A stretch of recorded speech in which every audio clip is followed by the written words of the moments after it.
Hello all. Well, let me introduce again myself. My name is Omkar Prabhu, and we are here to discuss or learn the subject called OCM. Now, in the last lecture, हम लोग ने OCM का क्या syllabus है वो थोड़ा बहुत एक idea ले ली थी. Total 8 chapters you have in your syllabus as far as your board exam is concerned. Out of which first 3 chapters are for management और बाकी 5 chapters है वो OC के ऊपर है. Subject is OCM, Organization of Commerce and Management. Total 8 chapters, उसमें से 5 chapters ओसी के हैं, 3 चैप्टर्स मैनेजमेंट के. सो उन्होंने क्या किया कि एफवाईजीसी में 8 चैप्टर उन्होंने मैनेजमेंट का दिया था, सो उन्होंने कंटिन्यू किया मैनेजमेंट से. But we will start from OC वाला पार्ट, 4th to 8th का journey, and then we will continue और we will start the management वाला part, first second third chapter. There are 2 reasons for the same. मैं एक बार वापस बोल रहा हूँ. एक रीजन है कि ओसी ज्यादा डिफिकल्ट है, ज्यादा टाइम लगता है, तो अगर वो पहले खत्म हो जाएगा, so you will get more time to learn for OCM. Management does not require much time. And second thing is, वैसे भी सब्जेक्ट का नाम OCM है, तो स्टार्ट कॉमर्स से ही हो तो अच्छा है. Management is a very less time consuming वाला पार्ट, तो वो लास्ट में हो जाएगा, चलेगा. सो भले टेक्स्ट बुक के हिसाब से, गवर्नमेंट टेक्स्ट बुक के हिसाब से ओसी का चैप्टर मतलब बिजनेस सर्विसेज नाम का जो चैप्टर है वो 4th है, but from our point of view we will consider it as a first chapter. तो अपना चैप्टर 1 कौन सा हो जाएगा सर? Business services. 4th से लेके 8th तक ये अपना फर्स्ट सेकंड थर्ड ऐसे हो जाएगा, और फिर हम लोग मैनेजमेंट कर लेंगे. सो एक शफल कर रहे हैं, इससे कुछ फर्क नहीं पड़ता, लेकिन आई वांट कि भाई ओसी से ही स्टार्ट करेंगे तो ज्यादा अच्छा रहेगा. Okay, business services. In the last lecture, we have discussed what are the business services. Business services are helpful in doing business. Business includes production, distribution of goods and services. ये FYGC में था. तो production distribution के लिए जो services जरूरी है, without दो services smooth functioning of business is not possible. Smooth functioning of trade is not possible. Those services or those elements are called as business services. So वही सारे डिटेल्स हमको detail में पढ़नी. FYGC में एक क्वेश्चन था first chapter में, थोड़ा सा याद होगा, ऑक्सिलरीज टू ट्रेड और एड्स टू ट्रेड. उन्हीं को उन्होंने बिजनेस सर्विसेज का नाम देके वापस इंट्रोड्यूस किया है. लेकिन उस वक्त एक एक पैराग्राफ था on banking, insurance, transport, communication, एक एक पैराग्राफ था, एकदम छोटा एक्सप्लेनेशन था. अभी वो अच्छा खासा डिटेल में हमको पढ़ना है, बड़े काम का चैप्टर है, एग्जाम वाइज भी सबसे इंपॉर्टेंट चैप्टर है. तो business services are very important for doing business. They are closely associated with the goods. As you can see, transfer of possession or ownership takes place when the services, दो transfer of ownership takes place. वो कैसे है ना, वो one by one हमको समझना ही है. You can C banking है, एक कॉन्टैक्ट सेंटर ऑपरेशन यानी कि कॉल सेंटर बोल सकते हैं, दैट इज कम्युनिकेशन, और इंश्योरेंस है, टेलीकॉम है. These all are business services. These services support the businesses. Definitions. Now दो डेफिनेशंस है, एक फिलिप कोटलर का है, एक अम्मा यानी कि अमेरिकन मार्केटिंग एसोसिएशन का है, जो आई कॉल इट एज अम्मा. सो out of which second definition is easier, so we will do that definition only. Please दो definitions मत करो, एक definition sufficient है. पेपर में क्वेश्चन क्या आएगा? सीधा सवाल, फीचर्स ऑफ सर्विसेज आ सकता है जो आगे दिया है वो. सो उसके लिए ही हमको बिजनेस सर्विसेज का डेफिनेशन बाहर करना है. आने के चांसेस कम है, दो डेफिनेशन करने की कोई जरूरत नहीं है. और कौन सा करेंगे? जो सिंपल है वही करेंगे. तो activities, benefits or satisfaction which are offered for sale or provided in connection with the sale of goods, इनको बिजनेस सर्विसेज का टाइटल दे देते हैं. सो ये अम्मा का डेफिनेशन है, अभी अनफॉर्चुनेटली बाहर करना पड़ेगा. लेकिन एक बात क्लियर कर लेते हैं कि अगर डेफिनेशन याद नहीं रहता या ऑथर का नाम याद नहीं रहता, व्हाटएवर, तो मीनिंग लिख दो, चलेगा. ओके, अब ये you don't need me to tell this कि भाई डेफिनेशन लिखोगे तो ज्यादा वेटेज पड़ेगा, लेकिन अगर याद नहीं रहता या भूल जाते हैं, कंफ्यूजन हो जाता है कि कौन सा ऑथर था वगैरह, कोई बात नहीं, मीनिंग को लिख दो 3-4 लाइन में and start with the main answer, चलेगा। Features of services, first is intangible, थोड़े डिस्कस किए थे लास्ट लेक्चर, तो अभी फटाफट कर लेते हैं। First point is intangibility. Now what is intangibility? ये हमको बुक कीपिंग में तुमने सुना है, टेंजिबल मतलब can be seen, can be touched, but can be and can be felt as well. Services are intangible in nature. This means that they cannot be seen, they cannot be touched, but they can be experienced. So business services can be experienced. Demonstration, physical demonstration is not possible because material form नहीं है वगैरह वगैरह, ये सब दिया है। Now एक एक सेंटेंस पढ़ते बैठने में कोई सेंस नहीं बनता, since all these sentences are very simple। आगे बढ़ते, लास्ट लाइन खाली देख लो, good impact on the customers by delivering quality services. So service providers will improve their image by delivering quality services. Second point, inseparability. Now what is inseparability? Service provider and services cannot be separable from each other.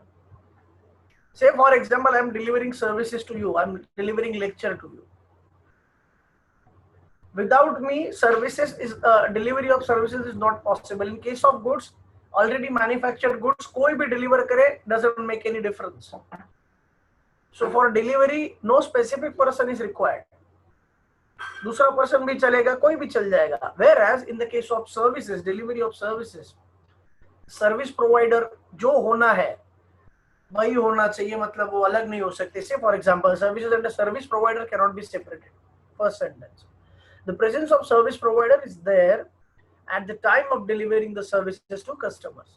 In case of services, production and consumption takes place at the same time. Goods के case में कैसा होता है कि production एक time पे हो गया है, कंजम्पशन कभी भी हो सकता है, 2 महीने के बाद, 4 महीने के बाद, कभी भी हो सकता है. Whereas in the case of services, usually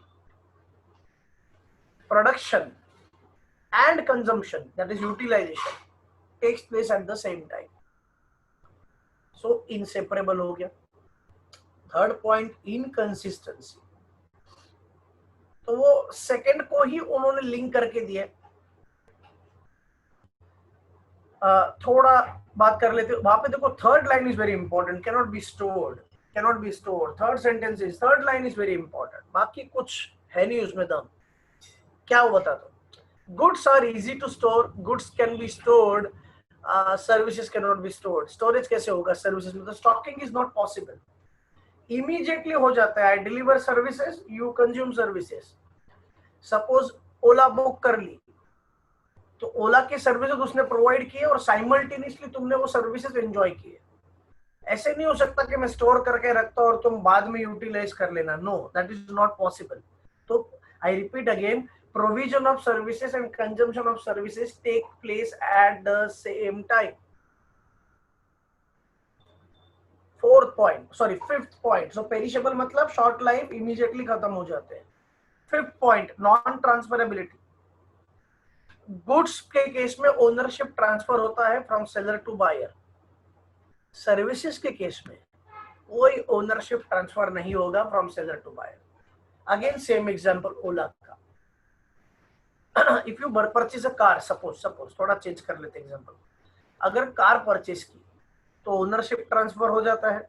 से for example from Maruti Suzuki का डीलर जो भी है वो टू मी. तो पहले मारुति सुजुकी की गाड़ी थी, मतलब ओनरशिप, बाद में वो ओनरशिप मुझे मिल गई. So ownership is transferred. Now suppose I book Ola, तो मैं गाड़ी तो परचेज नहीं कर रहा हूं, मैं खाली सर्विसेज हायर कर रहा हूं. सो इन दिस केस कोई ओनरशिप ट्रांसफर नहीं होती. इसलिए एक बात अच्छे से याद रखो, goods are bought, services are hired, they are not bought. तो गलती से बाइंग ऑफ सर्विसेज मत लिखना, बुक में देते हैं बोलो, but this is a very wrong statement. If I say services are bought और purchase of services, no, services are not, services सिर्फ services are hired.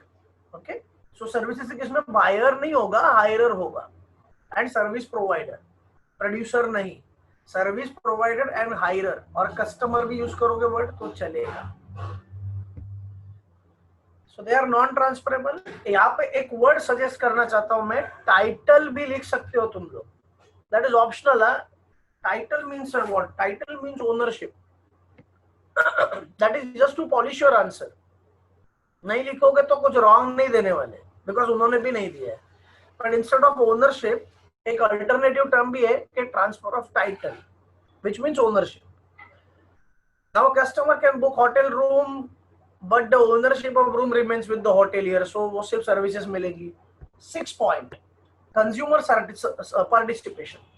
Now without consumer participation, services cannot be delivered. Say for example, if I conduct a lecture, physical lecture, not this virtual sessions, physical lectures, एक particular schedule day को एक particular time पे है, मैं आ गया but तुम नहीं आए, तो खाली बेंचेस को मैं लेक्चर नहीं दे सकता।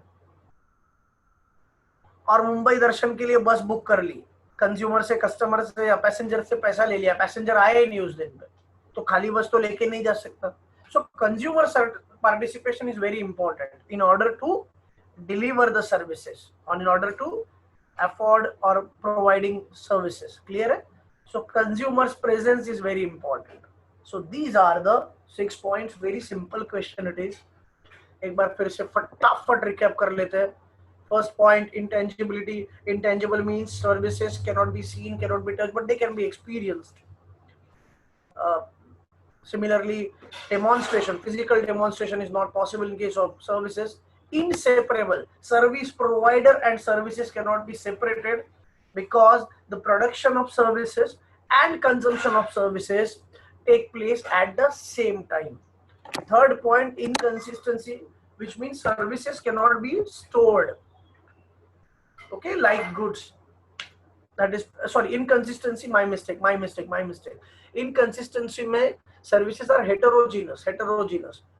What is heterogeneous, sir? Heterogeneity means services are different to different customers. My mistake, ye point skip ho gaya, so sorry. So in case of inconsistency, उन्होंने ऐसा बोला है कि services are heterogeneous in nature. मतलब ये है कि same type of customers को सर्विसेज अलग अलग हो सकते हैं, लग सकते हैं। से for example, if I am having a bank account in ICICI bank, same bank में मुकेश अंबानी का अकाउंट है, दोनों को सेम सर्विसेज नहीं मिलेगी। Type of account is same but दोनों को सेम सर्विसेज नहीं मिलेगी। बीइंग एन एलीट कस्टमर, उसको थोड़ा बेटर सर्विसेज मिलेंगे उनको। सो कहना ये चाहता हूं कि services are heterogeneous in nature. ऐसा भी हो सकता है कि दोनों को देने के लिए सिमिलर सर्विसेज दी, लेकिन दोनों का एक्सपीरियंस अलग था। What I am trying to say is services are different, might be different to different customers as their experiences would differ. So that is inconsistency. Yeah, clear कर लेते। इनकंसिस्टेंसी का मतलब वापस एक बार, हेटेरोजीनस मींस डिफरेंट। इकोनॉमिक्स में एक word use हुआ होगा या नहीं हुआ होगा, पढ़ लोगे। होमोजीनस नाम का एक वर्ड यूज हुआ है लॉ ऑफ डीएमयू में। होमोजीनस का मतलब आइडेंटिकल और सेम, हेटेरोजीनस मतलब उसका एग्जैक्टली उल्टा। पेरिशेबिलिटी हो गया था। पेरिशेबिलिटी का मतलब services are perishable, which means they have a very short life. This means that services again cannot be stored, unlike goods. Example उन्होंने दे दिया है, the vacant seats of morning flight of an airlines cannot be utilized in afternoon flight. बराबर है। या अगर तुमने suppose 2 batches है हमारे क्लासेस के और तुमने इवनिंग बैच के लिए एडमिशन लिया है, फिजिकल लेक्चर्स की बात कर रहा हूँ, तो मॉर्निंग के सेशन में मैं तुमको नहीं बिठा सकता क्योंकि तुमने इवनिंग बैच के लिए एडमिशन लिया है और तुम्हारे लिए तुमको एडजस्ट नहीं कर सकता। गुड्स हो सकते कि एक साथ बना के किधर भी एडजस्ट कर लो, क्या फर्क पड़ता है। सर्विसेज में ऐसा नहीं हो सकता। गुड्स के केस में ownership is transferred from seller to buyer, services के केस में ओनरशिप ट्रांसफर नहीं होती। मैंने एक वर्ड सजेस्ट किया है टाइटल, वो भी लिख सकते हो इंस्टेड ऑफ ओनरशिप, दोनों भी लिख सकते हो, वो ज्यादा अच्छा रहेगा। Consumer participation, without consumers participation, services cannot be provided. Now the next part is again business services का meaning दिया है, कोई जरूरत नहीं है, ऊपर कर लिया था. Types of business services, ये भी लास्ट लेक्चर एक बार डिस्कस किया था हमने. This includes BEAT CW और BEAT WC. मतलब sir B for banking, I insurance, T transport, C communication, W warehousing. मैंने बोला था कि BEAT WC या BEAT CW में से communication is not that important. Communication उतना important नहीं है, बाकी चार important हो जाते हैं. Transport is very simple. तो तुम्हारा टाइम किस में कंज्यूम होगा? बैंकिंग एंड इंश्योरेंस पे, बिकॉज बैंकिंग इंश्योरेंस बहुत डिफिकल्ट है और आने के चांसेस भी ज्यादा है. तो बात एकदम क्लियर कर लेते हैं, बैंकिंग और इंश्योरेंस परफेक्ट करना पड़ेगा. आगे बढ़ते हैं. बैंकिंग, बाप रे कुछ जबरदस्त ड्राइंग बनाया, क्या बनाया छोड़ो ना. बैंकिंग का काम क्या है बेसिकली सुन लो. बैंक एक्सेप्ट्स डिपॉजिट्स, ये लास्ट लेक्चर डिस्कस किया था, लास्ट सेशन में डिस्कस किया था. बैंक एक्सेप्ट्स डिपॉजिट्स, और जो पैसा पब्लिक से डिपॉजिट की तरह लेते हैं उनको लोन देने के लिए यूटिलाइज कर लेते हैं या इन्वेस्टमेंट करने के लिए यूटिलाइज कर लेते हैं. तो से फॉर एग्जांपल मैं बैंकर हूं, मैंने कुछ लोगों से डिपॉजिट एक्सेप्ट किया और जो पैसा एक्सेप्ट किया है वो पैसा एज अ लोन दे दिया या एज अ इन्वेस्टमेंट कहीं पे इन्वेस्ट कर दिया, वहां पे मुझे रिटर्न मिला और मैंने उसमें से तुम्हारा रिटर्न भर दिया और बाकी जो मुझे मिला वो प्रॉफिट है. एक बार मैं फिर से रिपीट करता हूँ. देखो, I accept deposits from you and I utilise that money to lend somebody और सम पर्सन. लेंड मतलब सर लोन दे दिया. सो अगर मैं तुमसे डिपॉजिट एक्सेप्ट कर रहा हूं तो I need to pay interest on that amount, क्योंकि I am utilising your money, right. तो मुझे तुमको इंटरेस्ट भरना पड़ेगा ऑन दैट डिपॉजिट. सिमिलरली मैं लोन प्रोवाइड कर रहा हूं तो मुझे उसके ऊपर इंटरेस्ट मिलेगा. So my profit would be interest received minus interest paid. This is my profit. लेकिन क्या बैंक इतने ही काम करते, इतना ही काम करते? नहीं, आजकल बहुत सारे काम करती है बैंक्स, बट ये मेन बैंकिंग फंक्शन है कि डिपॉजिट एक्सेप्ट करना और लोन प्रोवाइड करना या कहीं और जगह पे इन्वेस्ट करना और उससे जो रिटर्न आएगा वो एंजॉय करना. उसमें से इंटरेस्ट भर दो, पे कर दो अकाउंट होल्डर्स को, और जो बचेगा वो हमारा प्रॉफिट है. सो ये बैंकिंग बिजनेस है basically. Okay, clear? You can see this. Wait, this is commercial bank. You can see this commercial bank.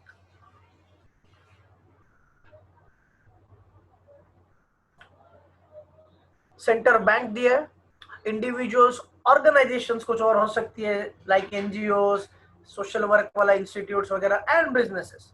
They deposit their money in the bank and bank use that money to provide loans. Say mortgages, किसी को housing loan लेना है तो उनको loan provide करने का काम करेगी. बाद में what is mortgage sir? Mortgage मतलब प्रॉपर्टी गिरवी रखना. तो जो प्रॉपर्टी के लिए लोन लिया है वो प्रॉपर्टी बैंक के पास गिरवी हो जाएगी. दैट गिरवी is nothing but mortgage. Mortgage, mortgage नहीं, टी साइलेंट, तो मॉर्गेज. सेकंड, कार लोन हो सकता है, व्हीकल लोन लेना है, कार लोन, बाइक लोन वगैरह, तो उसके लिए यूटिलाइज करेंगे. या बिजनेस के लिए लोन्स चाहिए. सो बेसिकली ये तीन पर्पस के लिए बैंक लोन प्रोवाइड करती है.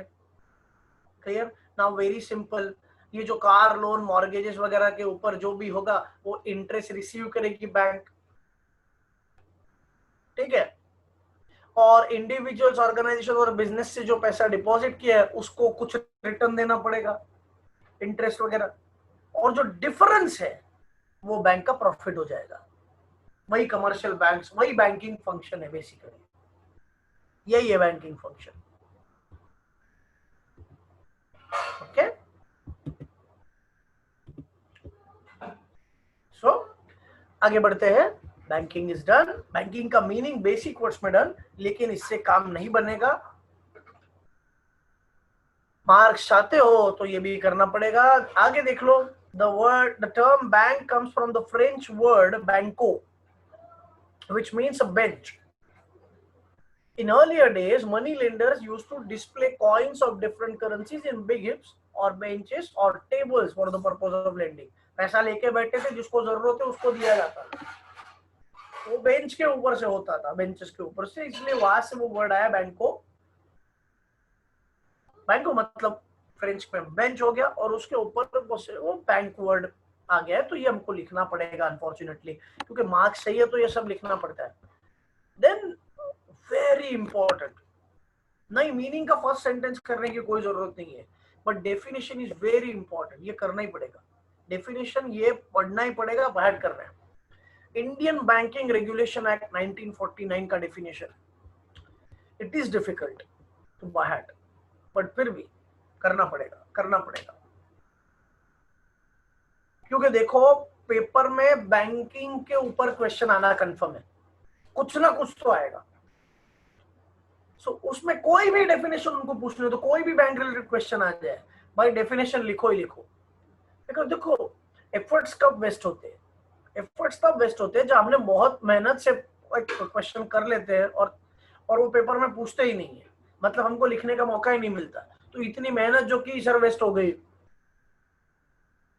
ये आने वाला है क्वेश्चन, बैंक का रिलेटेड कोई ना कोई क्वेश्चन तो आएगा। तो जो भी क्वेश्चन आ जाए, हमको पहले फर्स्ट पैराग्राफ में बैंकिंग का डेफिनेशन लिखना ही है। अभी मैं तुमको समझा दूंगा, लेकिन बाहर तो तुमको खुद को ही करना पड़ेगा।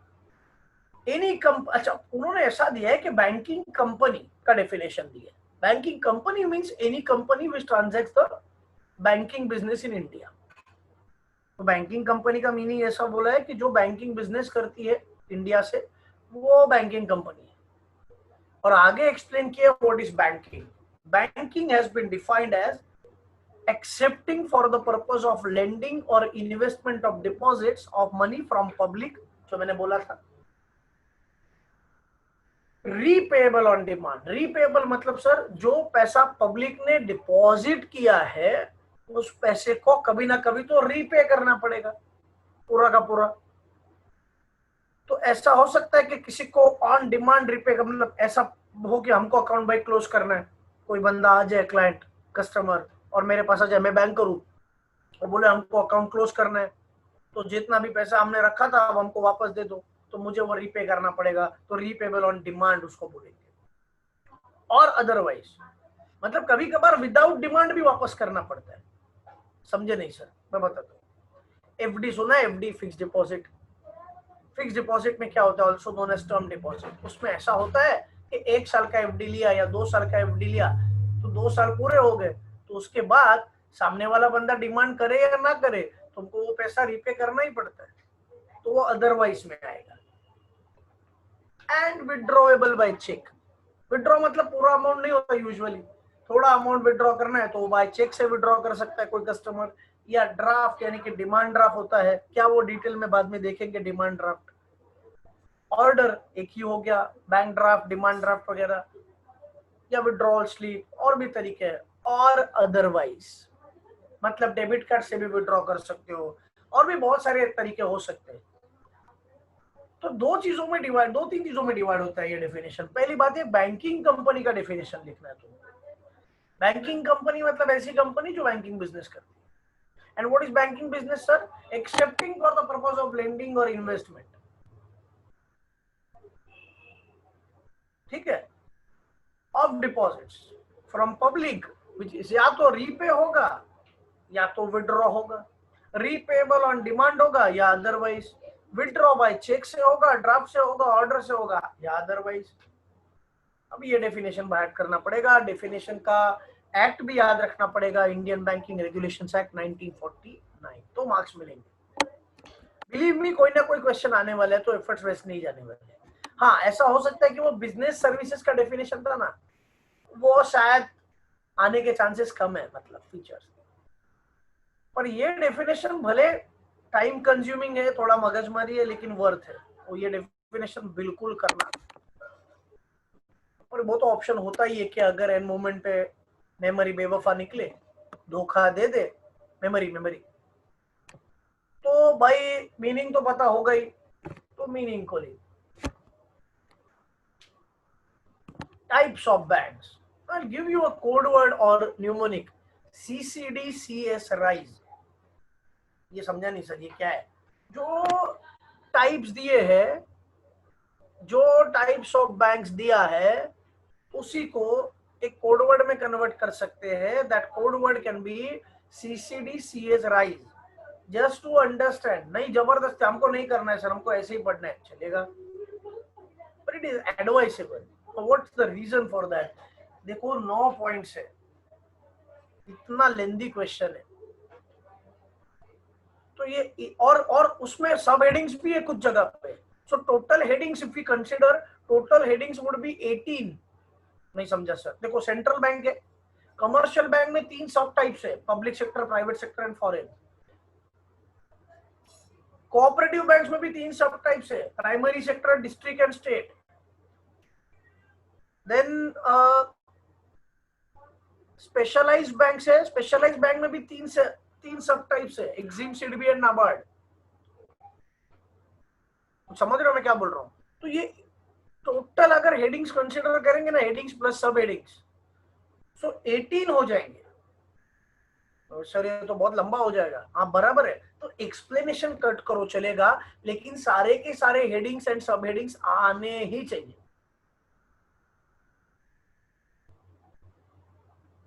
कुछ समझ रहे क्या बोल रहा हूँ? सारे हेडिंग्स एंड सारे सब हेडिंग्स आने चाहिए उसमें. सब मतलब इंग्लिश वाला सब. हाँ सब हेडिंग्स आने चाहिए. क्लियर है? So total 9 types sub points है. We will cover not all points in today's lecture. We will cover, say for example, say for 4-5 points या 6 points कर लेंगे. तो आज के लेक्चर में शायद पूरा क्वेश्चन ना हो, शायद ना हो पाए, लेकिन एटलीस्ट 50% हो जाएगा. Okay, then we will start. Let's start with central bank. Central bank. Central bank. RBI. Reserve Bank of India. Reserve Bank of India. सुना है आरबीआई के बारे में? तो सर हेडिंग सेंट्रल बैंक क्यों दिया? मेन बैंक, कंट्री का main bank, country की मेन बैंक. अच्छा कुछ बातें इसके ऊपर कर लेते जो बहुत जरूरी है. आरबीआई में किसी का भी अकाउंट नहीं होता, किसी इंडिविजुअल का, किसी बिजनेस ऑर्गेनाइजेशन का, किसी इंडस्ट्री का अकाउंट आरबीआई में नहीं होता. तो आरबीआई में किसका अकाउंट होता है सर? ये बैंक क्यों है? आरबीआई में बाकी बैंकों का अकाउंट होता है. RBI is considered as the banker's bank. Also governments, different governments have their account in RBI. So it is also called as government's bank. Government को अगर फंडिंग चाहिए, पैसे की जरूरत है, तो आरबीआई प्रोवाइड करेगी. क्लियर है? अच्छा एक थोड़ा बैकग्राउंड कर लेते हैं. एफआईजीसी में एक कॉन्सेप्ट था स्टैट्यूटरी कॉर्पोरेशन. मैं बताऊंगा सब कुछ उसका मीनिंग वगैरह. सर वो क्या था स्टैट्यूटरी कॉर्पोरेशन? अभी हम भूल गए. स्टैट्यूट मतलब law. Statute means law. Statutory corporation यानी कि कोई ऐसा ऑर्गेनाइजेशन जो एक स्पेशल लॉ के अंडर बना है, एक स्पेशल स्टैट्यूट के अंडर बना है. So RBI is a statutory corporation which is established under a special statute known as RBI Act 1944. दिख रहा है सर? 1945 है. 1945 में एस्टेब्लिश हुई आरबीआई, लेकिन एक्ट का ईयर देखो 1944 है. दोनों ईयर्स याद रखने पड़ेंगे. अब तक 3 ईयर्स हुए. Indian banking regulations act 1949, RBI act 1944 है, और आरबीआई एस्टेब्लिशमेंट ईयर 1945 है. बहुत अच्छे से याद रखो, इसमें कोई कंफ्यूजन नहीं होना चाहिए. एक और बात याद रखो, अगर ऑन द स्पॉट कंफ्यूजन हो, हम नहीं होने देंगे, बट हम चैलेंज तो नहीं दे सकते. तुम बोल सकते हो नहीं सर भूल के बताएंगे. So let's not challenge your capacity और कैलिबर. मैं ये बोल रहा हूं कि अगर कोशिश करेंगे कि ना हो, एक जगह पे सारे ईयर्स लिख लेंगे जितने भी है, लास्ट मूवमेंट में पढ़ने के लिए एलएमआर. ठीक है, तो वो लास्ट में एक बार पढ़ लेंगे तो कंफ्यूजन होने के चांसेस कम है। फिर भी अगर हो गया, कंफ्यूजन हो रहा है कि सर कौन सा ईयर था, सो अगर कंफ्यूजन है तो don't write, just mention RBI act, it was established under RBI act. अगर ईयर्स नहीं याद रहते तो रॉन्ग मत लिखो, रॉन्ग मत लिखो, सेक्शंस या ईयर रॉन्ग मत लिखो। ओके, नहीं लिखा तो एक आध बार चलेगा, रॉन्ग लिखोगे तो नहीं चलेगा। सो एस्टैब्लिश कब हुआ सर? 1945 में। ईयर को सॉरी एक्ट कौन सा सर? 1944। तो RBI is a statutory body. कोई भी बॉडी, कोई भी ऑर्गेनाइजेशन तब स्टैट्यूटरी ऑर्गेनाइजेशन कहलाती है जब वो एक उसके स्पेशल एक्ट के अंडर बनी है। तो देखो ना, RBI act is an exclusive act which is applicable for RBI. Okay, apex institution नाम का एक वर्ड यूज किया फर्स्ट लाइन पे। एपेक्स का मतलब sir head, head, main, main institute. कुछ फंक्शंस दिए। नाउ देयर आर 4 फंक्शंस, देख लो। First is frames monetary policy. Now what is monetary policy? Country की मॉनिटरी पॉलिसी मतलब कितना मनी, कितना पैसा होना चाहिए इकोनॉमी में, कितने नोट्स प्रिंट होने चाहिए, कौन से नोट्स बैन होने चाहिए, सारी decisions monetary policy related RBI decide करती है। इंटरेस्ट रेट कितने होने चाहिए, repo rate, reverse repo rate, बहुत सारा मगजमारी है, लेकिन वो सिलेबस में नहीं है। इकोनॉमिक्स में पहले हुआ करता था, लेकिन अभी वो भी निकाल दिया, तो बहुत रिलेवेंट था। सो सेंट्रल बैंक यानी कि आरबीआई कुछ रेट्स डिसाइड करती है, like CRR, cash reserve ratio वगैरह वगैरह। मतलब सर, मतलब मैं थोड़ा सिंपल वर्ड्स में फटाफट बोल देता हूं ताकि तुम समझ में आ जाए। बैंक्स को कुछ पैसा अपने पास रखना पड़ता है, लोन की तरह दे नहीं सकते, रिजर्व रखना पड़ता है। कुछ पैसा आरबीआई के पास रखना पड़ता है, कुछ इन्वेस्टमेंट सिक्योरिटीज में करनी पड़ती है। ये बहुत सारा रिक्वायरमेंट्स है जो बैंक को फॉलो करना पड़ेगा। ये रिक्वायरमेंट्स कौन इंपोज करेगा सर? वो रिक्वायरमेंट्स इंपोज करेगा सेंट्रल बैंक यानी कि आरबीआई। बैंक्स के ऊपर नजर रखने का काम भी आरबीआई करती है। To monitor banking system of India is the main function of central bank, जो वहां पे नहीं दिया है बट तुम पेपर में लिख सकते हो। It regulates the overall banking system, monitor the entire banking system. बुद्धि में जा रहा है? सो ये सेंट्रल बैंक का मेन पर्पस है, वो मॉनेटरी पॉलिसी में आता है। Second is currency notes. ये तो पता है तुमको, RBI issues currency note, RBI ही प्रिंट करती है। नासिक में एक है सेंटर जहाँ पे मॉनेटरी प्रिंटिंग होता है नोट्स का, वहां पे सारे डिसीजंस सेंट्रल बैंक डिसाइड करती है, except 1 rupee note and 1 rupee coins वगैरह। कॉइन होता है वो सेंट्रल गवर्नमेंट प्रिंट करती है या मैन्युफैक्चर करती है। बाकी अदर सारे करेंसी नोट्स वगैरह आरबीआई डिसाइड करेगी। जो डीमोनेटाइजेशन का डिसीजन था, शायद तुमको पता होगा, याद होगा, डेफिनेटली सबको पता है, कुछ साल पहले लिया था, वो एक्चुअली आरबीआई ने लिया था। नहीं सर, हमने तो सुना मोदी जी ने स्पीच दिया था। मोदी जी ने स्पीच दिया था because we know Modi ji, इसलिए सबको, मासेस को अपील करने के लिए मोदी जी ने स्पीच दिया था। But the decision was officially taken by RBI, और आरबीआई ही डिसीजन ले सकती है, गवर्नमेंट ये डिसीजंस नहीं ले सकती। सो करेंसी नोट्स इशू करने का काम आरबीआई करती है। Third is acts as a banker to government. As I said earlier, government को अगर लोन चाहिए या गवर्नमेंट का अकाउंट ओपन करना है तो आरबीआई के पास होगा। Acts as a banker's bank to commercial and other banks in India. बहुत सारे बैंक्स का अकाउंट इधर होता है, तो ये बैंकर्स बैंक है।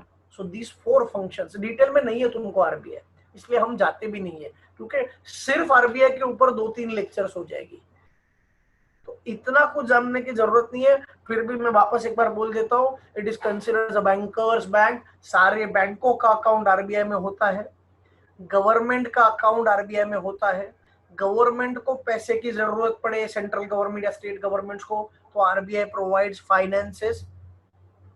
कंट्री की पूरी की पूरी मॉनेटरी पॉलिसी, कितना मनी सर्कुलेशन में होना चाहिए, बैंक्स ने कितना इंटरेस्ट मैक्सिमम रखना चाहिए वगैरह वगैरह, ये सारे डिसीजंस आरबीआई डिसाइड कर सकती है। नोट्स प्रिंट करने का काम, करेंसी नोट्स वगैरह आरबीआई डिसाइड करेगी। These all decisions are taken by RBI। और बैंक्स बराबर काम कर रहे हैं या नहीं कर रहे, ये देखने का काम भी आरबीआई का है। अगर कोई बैंक फ्रॉड कर रही है तो ये देखने का काम भी आरबीआई का है। सुना होगा पंजाब नेशनल बैंक का फ्रॉड हुआ था नीरव मोदी जी का, या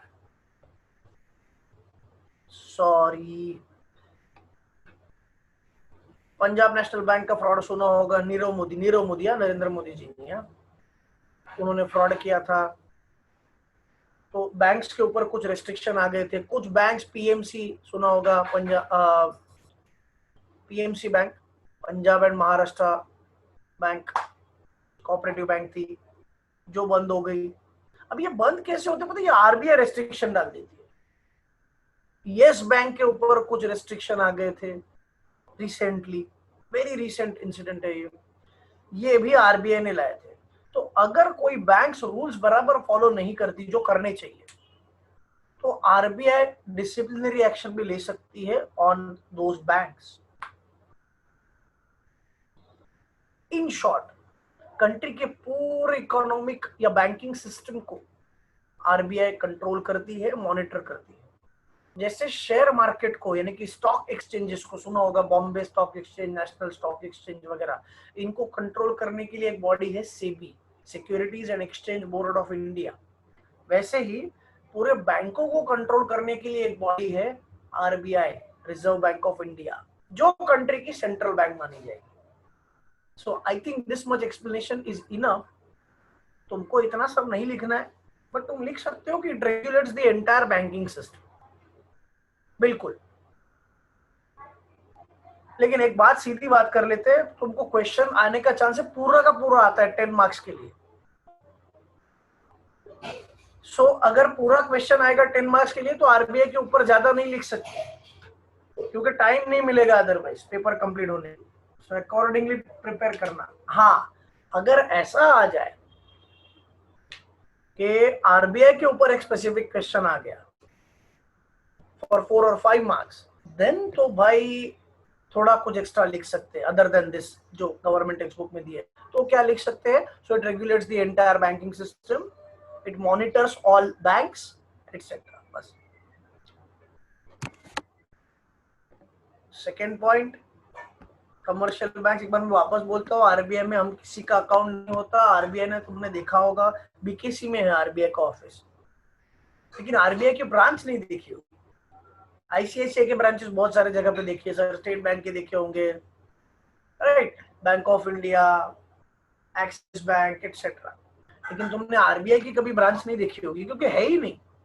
आरबीआई के ऑफिसेस है, पीकेसी में एक ऑफिस है, न्यू मुंबई, बेलापुर वगैरह स्टेशन सुने होंगे, तो बाहर जाते हो आउट स्टेशन तो बाय रोड से जाओगे तो बीच में न्यू मुंबई आता है, ऑब्वियसली न्यू मुंबई पता होगा। न्यू मुंबई में एक आरबीआई का ऑफिस है, बड़ा बिल्डिंग है आरबीआई का। वो बैंक नहीं है एक्चुअली, वो उसका ऑफिस है, ब्रांचेस होते ही नहीं आरबीआई के। Second point, commercial banks.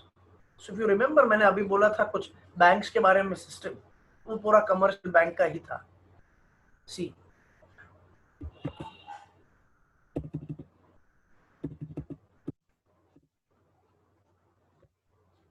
Commercial banks देख रहे, यही था।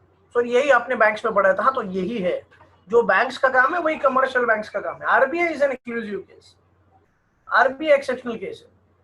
जो बैंक है वही कमर्शियल बैंक है actually,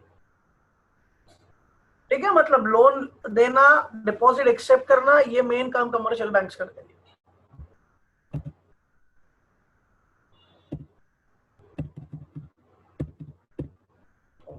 sorry,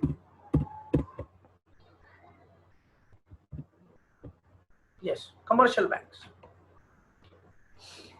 Commercial banks play an important role in economic and social development of a country. Commercial banks perform important functions. Now there are two functions which are performed by commercial banks.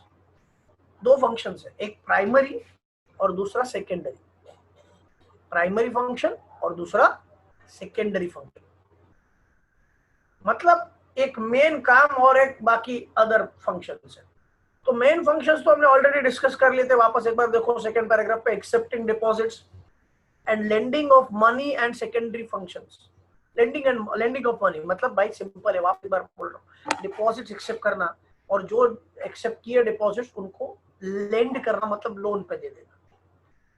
Secondary functions में क्या आएगा sir? Agency and utility. ये क्या है sir? ये detail में वापस आने ही वाला है। टाइप्स ऑफ बैंक्स खत्म होने के बाद एजेंसी और यूटिलिटी हम लोग डिटेल में पढ़ने ही वाले, तो अभी वो करने की जरूरत नहीं। फिर भी मैं बता देता हूँ, देयर आर सर्टेन फंक्शंस जो करने चाहिए हम लोगों ने, लेकिन हम बैंक्स के थ्रू करवाते हैं, तो बैंक्स हमारे बिहाफ में वो काम करती है। से फॉर एग्जांपल हर महीने इलेक्ट्रिसिटी का बिल भरना पड़ता है, मैं भूल जाता हूँ, तो मैं क्या करता हूँ, बैंक को इंस्ट्रक्शन दे देता हूँ, स्टैंडिंग इंस्ट्रक्शन। स्टैंडिंग मतलब सर खड़े रह के नहीं, स्टैंड मतलब कंटिन्यूस इंस्ट्रक्शन, एक ही बार दे देता हूँ कि हर महीना जो भी बिल आएगा वो तुम भर दोगे मेरे अकाउंट में से, ताकि मैं भूल ना जाऊं। एजेंसी फंक्शन मेरे बिहाफ में बैंक पे करेगी। ऐसे बहुत सारे फंक्शंस है।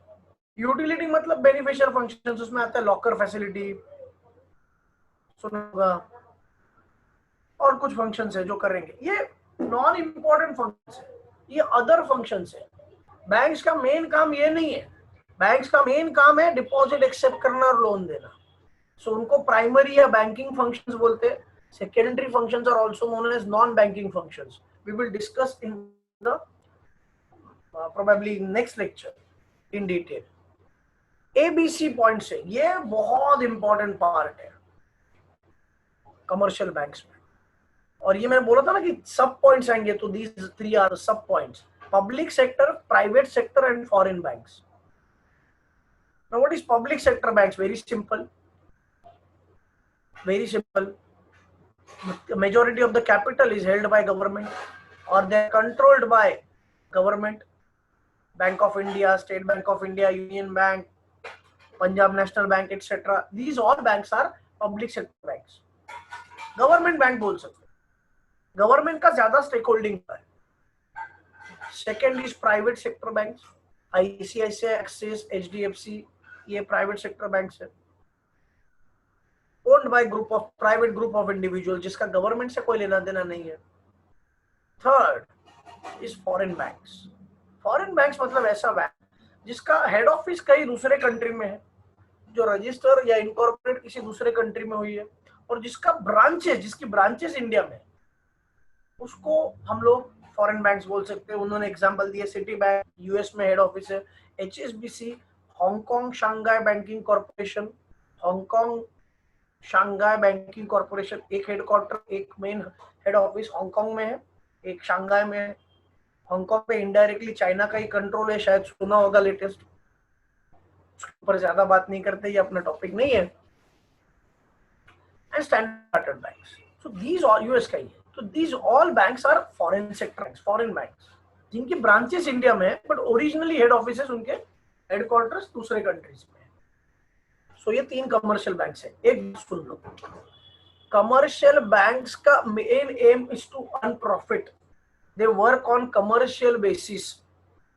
तो वो गवर्नमेंट वाला, यस गवर्नमेंट वाला भी, एसबीआई वगैरह भी aim is to earn profits. वो कमाते नहीं है प्रॉफिट्स, अलग बात है, लॉस में चल रहे वो अलग बात है, बट दान धर्म करना उनका मोटिव नहीं है। प्राइवेट सेक्टर का भी नहीं है, फॉरेन बैंक्स का भी नहीं है। The main aim is to earn profit. Clear है? सो ये ए बी सी तीन पॉइंट्स हो जाते हैं, करने पड़ेंगे। तो मेन क्या है सर कमर्शियल बैंक्स में? मेन है ए बी सी पॉइंट्स, ठीक है। So first two points are over, central bank हो गया, कमर्शियल बैंक्स हो गया। Third point, last point, cooperative banks. Now they are registered under Indian cooperative societies act. सुनो, cooperative societies FYJC में था। Cooperative societies का aim is not to make profit but to provide services. So cooperative societies का main M कभी भी profit नहीं होता, Same applies to cooperative banks. Their main aim is not to make profits, but they are formed for the benefit of some people. देखो देख लो, cooperative banks are popular in semi-urban and rural areas. Main aim of cooperative banks is to provide credit to economically backward people, farmers and small scale units. मतलब यही है कि भाई इनका main motive profit making नहीं है, इनका development, इनका मतलब कि इनका sir economically backward people, farmers या small scale units. Generally cooperative bank works at 3 different levels. Again 3 headings आ गए, सब हेडिंग्स आ गए. प्राइमरी क्रेडिट, ना इसको डिटेल में मत जाओ, ना बिल्कुल नहीं. अगर इसको डिटेल में जाते रहोगे ना तो भाई पूरा आंसर कंप्लीट ही नहीं होगा. But we will have to cover everything. So cover कैसे करना है सर? प्राइमरी क्रेडिट सोसाइटीज में याद रखो, दे वर्क एट सिटी और टाउन लेवल और village level, district at district level, state at state level. That's one sentence is sufficient. One sentence is sufficient. Detail में मत जाना, प्लीज मत जाना, क्योंकि अदरवाइज पेपर कंप्लीट नहीं होगा और कोऑपरेटिव बैंक्स के ऊपर सेपरेट क्वेश्चन नहीं आएगा, गारंटी. अगर आया तो वो भी आने के चांसेस कम है, वो सेंट्रल बैंक पे ही आएगा, आरबीआई. बाकी किसी भी टाइप के ऊपर कोई सेपरेट क्वेश्चन नहीं आएगा. Is this clear? I repeat, cooperative banks के ऊपर सेपरेट क्वेश्चन नहीं आएगा. तो क्वेश्चन कौन सा आएगा? टाइप्स ऑफ बैंक, जिसमें तुमको कोऑपरेटिव बैंक लिखना है. So they are formed under cooperative societies act.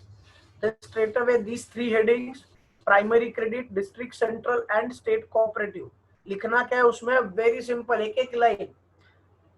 Primary credit में क्या लिखोगे?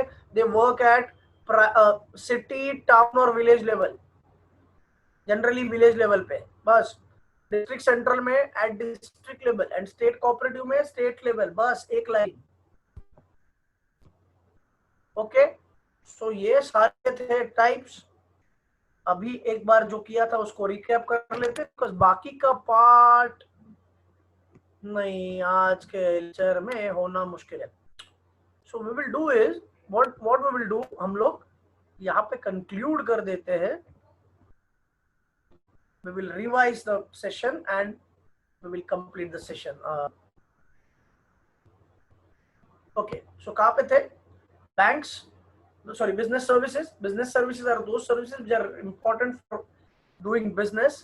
They are the supportive elements basically, जिनके बगैर business easily complete नहीं होगा. They are inseparable. Service provider services एक ही है, they are not separable. Intangible होते हैं. Stocking is not possible, unlike goods. Okay, they are heterogeneous. Heterogeneous का मतलब they might be different consumers. Consumer participation is very important. And what are the business services, sir? Banking, insurance, transport, warehousing and communication. ये 5 services तुमको करनी, out of which we have started with banking. So bank में क्या करना है? मैंने बोला था भाई, बैंकिंग का डेफिनेशन लिखना है under Indian banking regulations act 1949. Banking company का डेफिनेशन दिया है, मतलब ऐसा कंपनी जो बैंकिंग बिजनेस करती है in India. And what is banking business, sir? Accepting for the purpose of lending और investment of deposits from public, जो रीपे होगा पब्लिक को ऑन डिमांड या अदरवाइज पीरियड खत्म होने के बाद रीपे करना. बट रीपे मतलब पूरा पैसा वापस देना. और विड्रॉ मतलब, सर विड्रॉ मतलब भाई अकाउंट क्लोज नहीं कर रहे, सिर्फ अमाउंट विड्रॉ कर रहे. तो चेक से हो सकता है, ड्राफ्ट ऑर्डर या डेबिट कार्ड वगैरह किसी मोड से भी हो सकता है. Definition is very important. Act का नाम भी वेरी इंपॉर्टेंट. उसके बाद next question is types of banks. So types of banks में हमने सिर्फ पहले 3 टाइप्स कवर किए, बाकी जो 6 टाइप्स है वो नेक्स्ट लेक्चर करेंगे. First type is central bank, that is the RBI. Apex bank head bank है कंट्री की. एक it is considered as a banker's bank. It is also considered as government's bank. It regulates the entire economy. It is formed in the year 1945 under a special act called RBI Act 1944.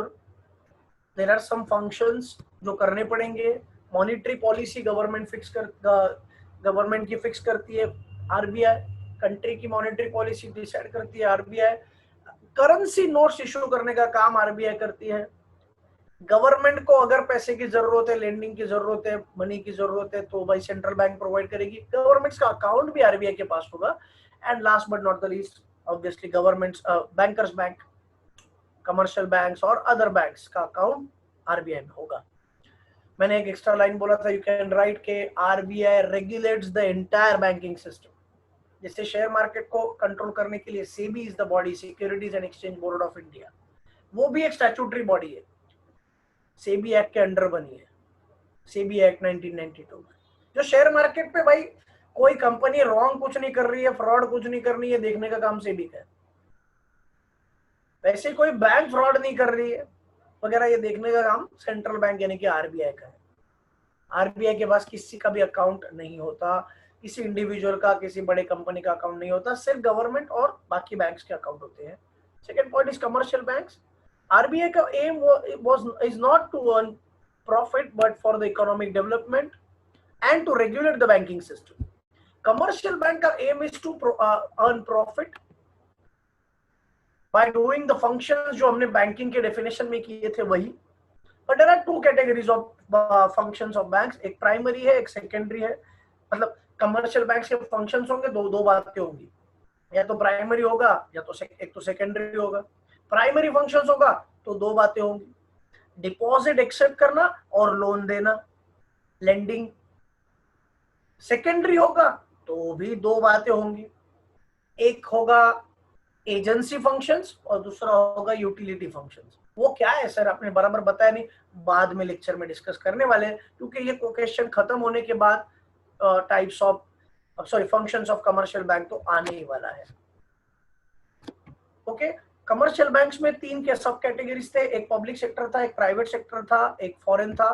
Public sector मतलब government of India का major stake होता है, इसमें shares होते हैं, like SBI, Bank of India, Punjab National Bank भी public sector में आता है, यूनियन बैंक भी पब्लिक सेक्टर बैंक में आता है। प्राइवेट सेक्टर मतलब प्राइवेट इंडिविजुअल्स ओन करेंगे, Axis, HDFC etcetera. Foreign banks मतलब ऐसे बैंक जिनका headquarters they are established anywhere outside India but they are having branches in India, like HSBC, Hong Kong Shanghai banking corporation, city bank, standard chartered etcetera. Cooperative banks, they are formed under cooperative societies act. वहां पे दिया नहीं है, लेकिन एक याद रखो कि वो the main aim is not to earn profit but to provide different services, they are form for the benefit of some categories. Third line पे दिया देखो, economically backward people, farmers, small scale unit, small industries होते हैं उन लोग के लिए, cottage industry वगैरह, इनके लिए जो फाइनेंसेस चाहिए वो कोऑपरेटिव बैंक्स प्रोवाइड करती है। तीन लेवल पे काम करती है, तो अगेन तीन है सब हेडिंग्स आ जाएंगे, एक प्राइमरी क्रेडिट, एक डिस्ट्रिक्ट सेंट्रल और एक स्टेट। मैंने बोला था एक एक लाइन लिख दो, बहुत हो गया। प्राइमरी एट विलेज लेवल और टाउन लेवल, सिटी लेवल पे मत लिखो क्योंकि सिटीज में नहीं होते usually. District central district level पे, स्टेट स्टेट लेवल पे काम करेगी। So this three are the types of banks, 6 more left जो हम लोग नेक्स्ट लेक्चर में कर लेंगे, and then we will start with functions of commercial bank. थोड़ा सा होगा नेक्स्ट लेक्चर, बाकी का नेक्स्ट टू नेक्स्ट लेक्चर हो जाएगा। So that's it for today, thank you so much, bye, take care, God bless you.